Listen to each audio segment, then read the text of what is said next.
پاکستان کې تحریک انصاف ګوند محمود خان اڅکزی ولسمشرۍ ته نومولی. سلام ستړي مشئ، وخت مو په خیر. د پاکستان تحریک انصاف ګوند په یو کمساري ګام چې پوخای په اړه څه نه ویلي، د پښتونخوا ملي عوامي ګوند مشر محمود خان اڅکزی د ولسمشرۍ څوکۍ ته نوماند کړی دی. د دغه ګوند او د پاکستان د ملي اسمبلۍ پخوانی مشر اسد قیصر ویلي زموږ ګوند محمود خان اڅکزی د صدارت څوکۍ ته نوماند کړی. هغه د یو شمېر نورو مشرانو سره په ګډه د ښاغلي اڅکزي د نوماندۍ اسناد نن په اسلام آباد کې سترې محکمې ته هم سپارلي دي.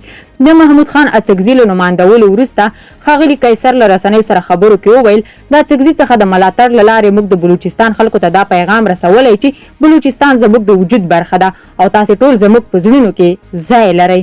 له ملتیا مو نړۍ مننه، ښه وخت ولرئ.